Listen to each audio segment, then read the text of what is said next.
You're ready? Om. Om. Om. Om Sahana Vavatu Sahano Bhunaktu Sahaviryam Karavavaya Tejasvina Vaditamastu Mavidvishavahaya. Om Shanti Shanti Shanti. Om.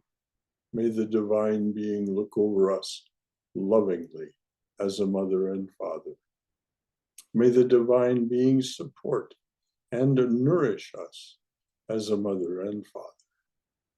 May we have the strength and skill to study together the art of spirituality.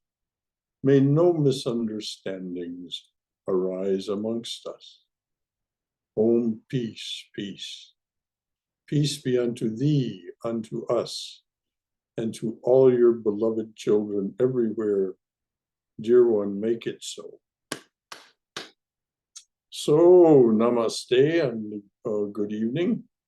Welcome to you all to our Wednesday evening reading and discussion of the book compiled by Edith Tipple Nalini of talks given by Swami Prabhavananda. It is a fascinating book in that the talks were given on the same subject over many decades, over about 4 decades. Nalini read the transcript of each one of these talks and compiled the best from each of those talks into one narrative, one talk, as if this had been given as one talk. What a labor of love it was, and what a magnificent book she managed to edit out of all of that work. So with that little bit of an introduction, I will ask our beloved reader, Hyma Naidu, to tell us where we are in the book and what the topic is we're going to be starting with this evening. Thank you, Brother Shankara. Good evening and namaste, everybody. We are on page 172 in the book. That's where we are. Last paragraph. I read last time. I don't know whether I have to read it again to connect better to today's paragraphs. It's about Shankaracharya. Still, we have a little bit more to go with Shankaracharya. Very good. Yes. Page 172, second paragraph. But Shankara had that caste instinct in him. As it happened, as he was going to bathe in the Ganges, the road was blocked by an untouchable with 4 dogs playing around. Shankara ordered him out of the way. The untouchable, in very gentle manner, addressed the dogs. Look, you don't even know what intelligence you have. And he asks us to move. He says there is one Atman. Where is one to move? Where is the place? Is not all filled by one Atman, one Brahman? Isn't that what he teaches? And he says to move away. Suddenly it dawned on Shankara, and he saw before him that this Chandala was none other than Lord Shiva, and the 4 dogs were the 4 Vedas. After that, of course, Shankara had no prejudice. He wrote a famous poem, the refrain of each verse being, within quotes, he who has learned to see that the one existence everywhere is my master, be he Brahmin or Chandala, end quote. Then Shankara began teaching among the scholars of the day. There was one great scholar named Mandana Mishra, who was well versed in the Vedas and who believed Vedic rites and ceremonies. He believed that the householder's life was greater than the life of a monk. Shankara, who was then about 15 years old, realized that unless he could convert this man, it was not possible for him to spread his teachings. But when Mishra would do any rites or ceremonies, he would close all the doors. He had a high wall, so no intruders could come in. Shankara climbed a nearby tree and jumped over the wall. Mandana Mishra got mad and said, "From where comes this shaven head?" Shankara teased him, saying, "Don't you have eyes to see? It comes out from the neck here." There were other scholars there who said, "Now look, this boy is not ordinary. Whatever he says has a scriptural background. So ask him what he wants." Mishra quietened down and asked, "What do you want from me?" Shankara said, "I want to debate you. And there is one condition. If you defeat me, I will become a householder and marry a girl. And if you are defeated, you have to renounce the world and become a monk." Mandana Mishra thought that if he could convert this fellow, it would be a wonderful thing. So he agreed to a debate. But he asked who was to be referee. Shankara said, "I would like to have your wife as referee." Shankara knew that the wife was a great scholar. She agreed, but she was in a dilemma. On the one hand, her husband was God himself. On the other hand, a monk is God himself. So she played a trick. She put a garland around her husband's neck and another one on Shankara, saying, "The garland of whoever is defeated will dry up quicker." The debate continued for some days, and then Mandana Mishra's garland began to wither. He realized he was defeated. He said, "You win, so I must keep the condition." But Shankara said, "No, you can't take monastic life on condition. I made that condition true, but I don't want you to become a monk just to fulfill it. If you feel this passion, then only will I accept you as a monk." Then Mandana Mishra said, "Yes, I see the ephemeral nature of everything. I want to follow you." So he followed and became one of Shankara's most devoted disciples.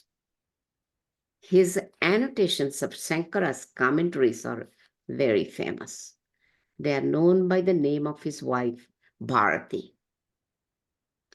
Shankara died at the early age of 32 at Kedarnath temple, high in the Himalayas. It is the most wonderful place of pilgrimage, where Kedarnath, Lord Shiva, is honored.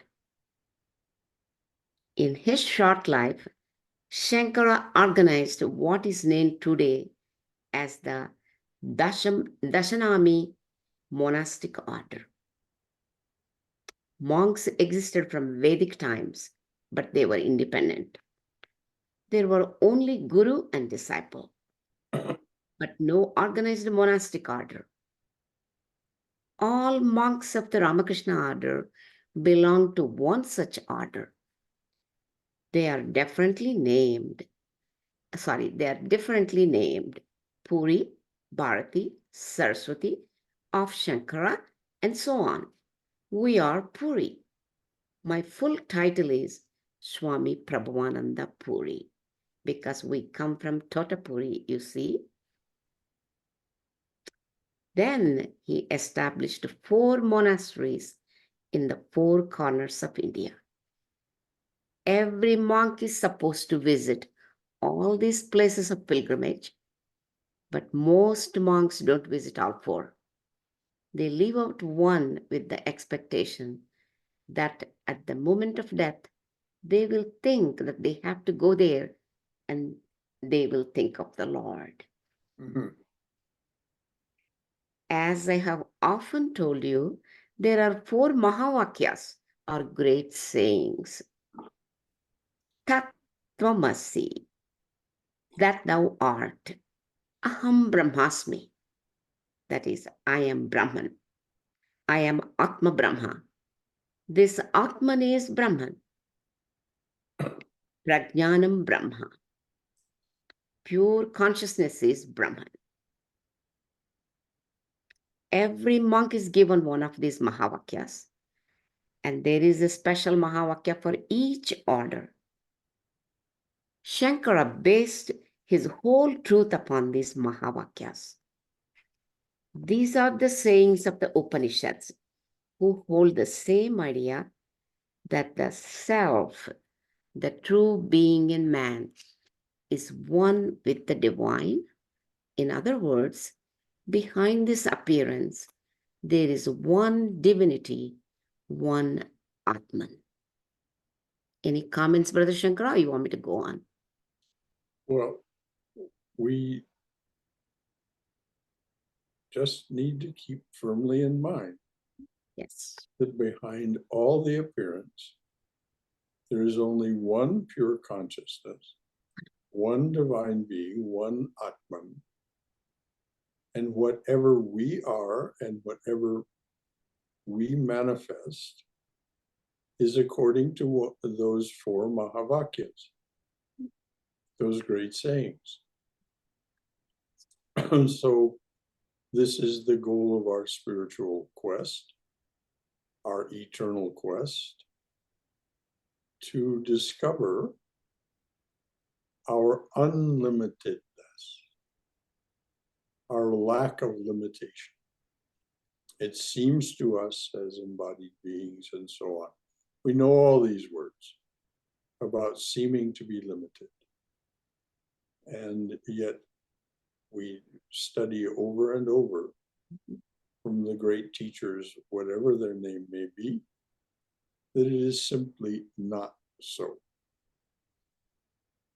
So we do our best to keep our awareness married to this pure consciousness of Atman, or the divine being alone is real. And that everything is a manifestation of that reality. So that's doesn't really add anything to what was said, but it just speaks about it in slightly different words. Any comments or questions or concerns from anyone else? Please don't be shy. We're in a class. This is not a lecture, either by the Swami or by myself.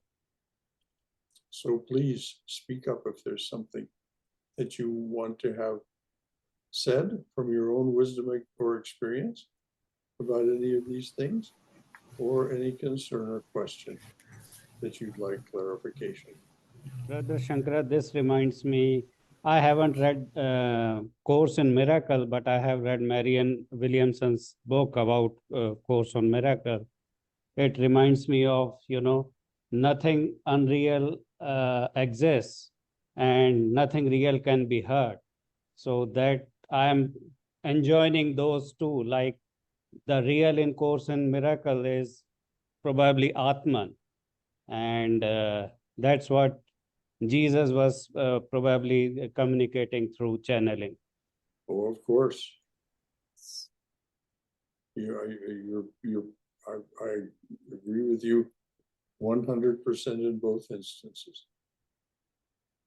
I don't know that much about the Course of Miracles. I know something about the Christian lineage and tradition, but everything I've heard about the Course of Miracles is exactly what you said.